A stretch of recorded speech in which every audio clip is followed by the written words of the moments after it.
सुनत है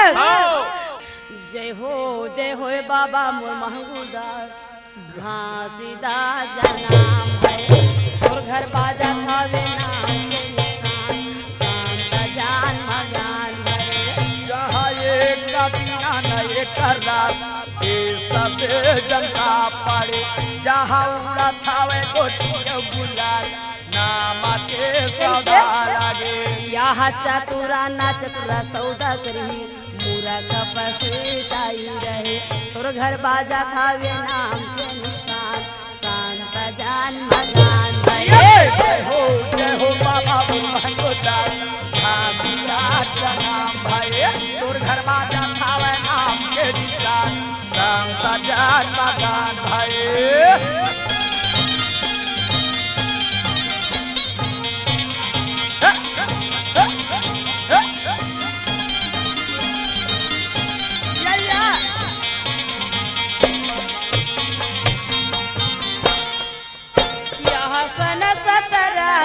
छप्पन में ये जन्म है यह सन 17 के साल छप्पन में बाबा ये सन 1700 के साथ छप्पन में गुरु के जन्म है यह सन 17 के साल छप्पन में बाबा जन्म है ये महंगूदास सन 1756 के साल में तो बेटा के जन्म होएगा बाबा नहीं ते मांगा महीना 14 कुन्नी सोमवार दिन प्रगट है नहीं ते मांगा महीना 14 कुन्नी सोमवार दिन प्रगट है जय हो बाबा ऐसने से जय हो जी तोर घर बाजा खावे नाम के निशान शांत जान मगान भाई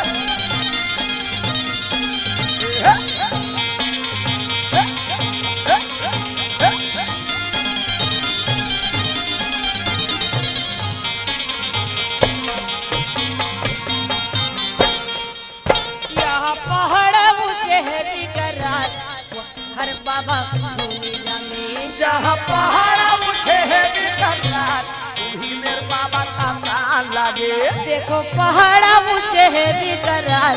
वही मेरे गुरु के आसन लगे यह पहाड़ उठे है बिकरार वही मेरे बाबा का प्राण लागे ए महंगूदास वो देख तो करिया करिया घर घोर बहुत बड़े भारी पहाड़ दिखत है ना अच्छा उहिला छाता पहाड़ के थे महंगूदास ओहो तो उहे मोर बालक का करही बाबा वही पहाड़ के नीचे में जाके तर बालक के आसन लगे रही महंगूदास ओहो तब का होही जहाँ नारा सिंगा हो के डरवाही कावी के जहाँ नारा सिंगा हो के डरवाही वही में साहे फूल पड़े जय हो बाबा महंगोदास क्या बात बोल बाबा तोर घर बाजा खावे महंगूदास एक तक लगा के सुनेगा मिलके तक नहीं मारे मुरनान को ले चला मुरनान को ले चला ते का बोला भूल बाबा नहीं बोला तो महंगूदास केकर मस्तक के लीला बतावत है केकर हाथ से हस्त रेखा बतावत है यह यौरा धौरा बागा बगीचा तेंदु के तरी धूनी जहाँ यौरा धारा बागा बगीचा तेंदु के तरी धूनी रमाए यह यौरा धौरा बागा बगीचा तेंदु के तरी जहाँ यौरा धारा बागा बगीचा तेंदु के तरी धूनी रमाए जहाँ बैठे रही आसन मार नाम के बहुत रमाए जहाँ बैठे रही आसन मार नाम के बहुत रमाए जय हो बाबा सारा बदन में भभूत लगा के बैठी महमूदास को बेटा हगा जान मगान भाई बाबा जय हो साहेब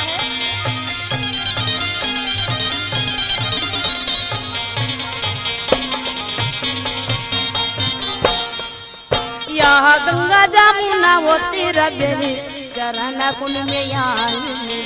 यहाँ गंगा यमुना होती रबेली शरण कुंड में आई मिले ये दे गंगा जमुना तीर बेनी चरण कुल में आई मिले। किया हो गया मुना हो तीरा बेनी चरण कुल में सुन तो महंगुदास आए बाबा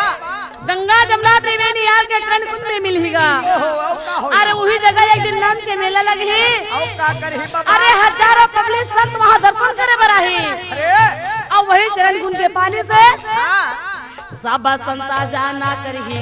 नाम निर्मला होकर आया बने। सब संता जाना करही नाम निर्मला होकर आया बने। जय हो बाबा महंगुदास महंगुदास का तो का कही रहा तो ध्यान लगा के सुना थे।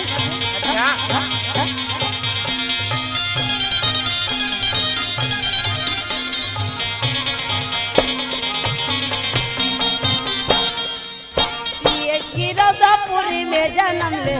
भंडार में महाल बना। किया हो गिरौदापुरी में जन्म ले भंडार में महाल बना। ए महंगुदास आए बाबा तय कहा होवे कि मोर बेटा गिरौद में जन्म ले तो गिरौद में ही महल बना के रही। ऐसे सोचत रहे लेकिन नहीं महंगुदास अच्छा ये तो गिरौदापुरी में जन्म ले भंडार में महाल बना। गिरौदपुरी में जन्म धरे भंडार में महल बना है बाबा। हाँ अब का करही जहाँ जोड़ा जाता खंभा लगाई शेत के झंडा लहरा। जहाँ जोड़ा जाता खंभा लगाई शेत के झंडा लहरा। जय हो